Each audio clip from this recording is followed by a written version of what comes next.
Revista TST está de volta e vamos conferir as principais decisões das turmas do tribunal.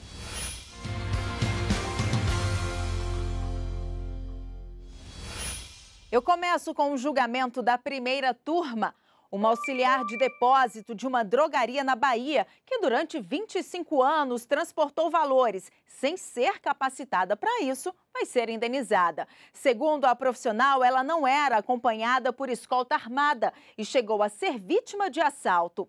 Ao julgar o recurso da profissional ao TST, o relator, ministro Dezena da Silva, assinalou que o TST tem entendido, em casos semelhantes, que a conduta do empregador de exigir do empregado o transporte de valores, atividade para a qual não foi contratado nem capacitado, é motivo para pagamento de reparação moral.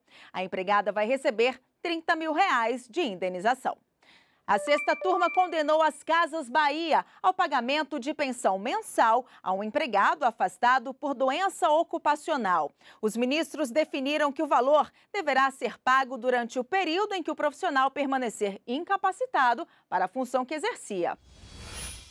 Em recurso ao Tribunal Regional do Trabalho da Primeira Região no Rio de Janeiro, o empregado argumentou que a perícia havia constatado a total incapacidade temporária dele para atividades que causam sobrecarga mecânica em membros superiores e na coluna vertebral. De acordo com o processo, o empregado foi contratado em 1997 como ajudante externo para carregar e descarregar mercadorias dos caminhões. 7 anos depois, aos 52 anos de idade, foi diagnosticado com hérnia de disco e lesões nos membros superiores. Desde então, ficou afastado diversas vezes por auxílio-doença do INSS. Para o TRT, o laudo pericial demonstrou que o problema havia sido adquirido por conta do esforço físico exagerado durante o trabalho. Assim, estaria enquadrado como doença ocupacional, equiparada a acidente de trabalho pela Lei 8.213 de 1991. Com isso, condenou a empresa a pagar indenização de R$10 mil por danos morais e pensão mensal enquanto permanecesse a incapacidade do empregado para a função de ajudante externo. No entanto, como ele havia sido readaptado em outra função por recomendação do INSS, o TRT entendeu que houve a recuperação da capacidade de trabalho e suspendeu a pensão. O profissional recorreu ao Tribunal Superior do Trabalho.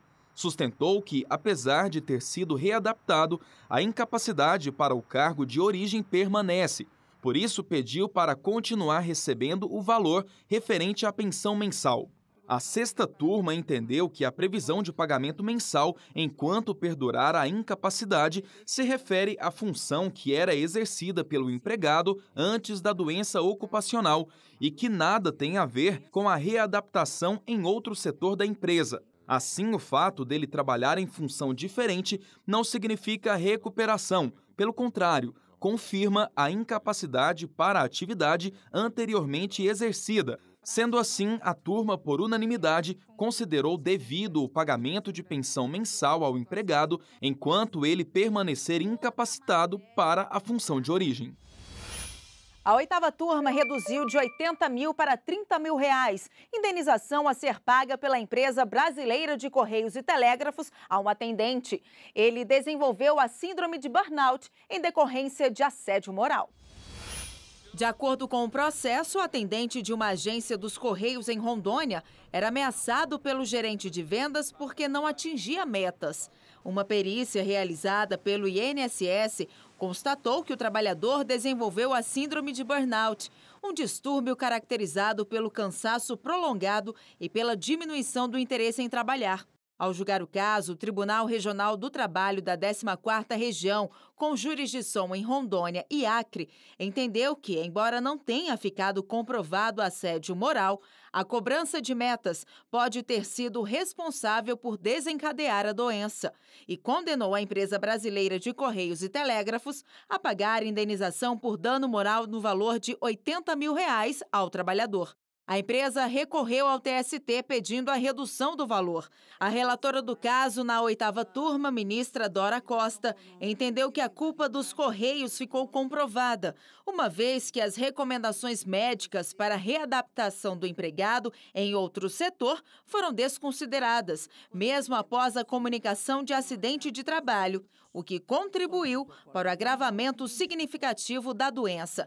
No entanto, a ministra considerou o valor da indenização excessivo diante do fato que motivou a condenação e determinou a redução de R$ 80 mil para R$ 30 mil. A decisão foi unânime. E o Giro de Notícias segue agora para a 4ª turma. Uma auxiliar de portaria demitida de um hospital no Espírito Santo teve negado os pedidos de reintegração e pagamento de indenização por dano moral. Na justiça, ela alegou discriminação na dispensa por ser portadora de tuberculose pleural.